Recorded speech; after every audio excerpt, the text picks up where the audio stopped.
শুভ দুপুর বন্ধুরা, দুপুরে শুভেচ্ছা জানাই। চলো ছেলেদের জন্য কি করি।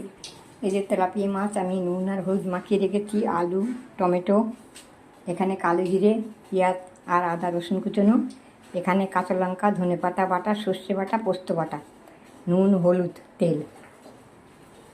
আর মাছগুলো আমি একটু হালকা ভেজে নেব। এটা মাছের ঝাল করব, মানে একটু ঝোল ঝোল। মাছগুলো হালকা ভেজে দিচ্ছি, এখানে কালো দিয়ে ফোড়ন দেবো। মাছগুলো আমার ভাজা হয়ে গেছে হালকা করে। আর ওই তেলের মধ্যে আমি কালো জিরে ফোড়ন দিয়ে দিলাম, পেঁয়াজ কুচনো, আদা কুচনো, একটু রসুন কুচনো দিয়ে দিলাম।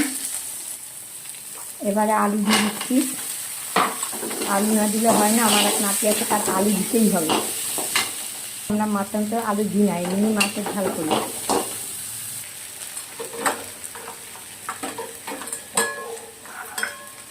টমেটো দিয়ে দিলাম, নুন হলুদ দিয়ে দিলাম,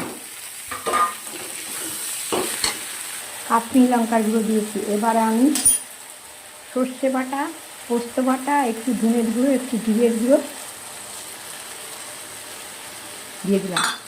পোস্ত বাটা, সর্ষে বাটা, ধনের গুঁড়ো, জিরের গুঁড়ো, আগে কেচলি মেথি বাটা সবগুলো দিয়ে দিলাম।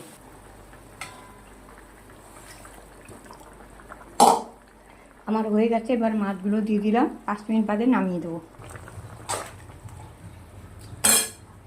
হয়ে গেছে আমার মাছের ঝোল, ঝাল ঝাল ঝোল, মাখা মাখা ঝাল ঝোল হয়ে গেছে ছেলেদের জন্য। ওহ, শরীরটা খারাপ লাগছে, যাই এবার বিশ্রাম করতে, একটু তারপর খেতে দেবো। হ্যালো বন্ধুরা, শুভ দুপুর। রাখছি, পরে আবার কথা হবে। কেমন কীভাবে রঙটা কি সুন্দর হয়েছে। একটাই তরকারিতেই খাওয়া হয়ে যাবে। ঠাকুরের নিরামিষ করে তাও একটু দিয়ে দেবো আগে।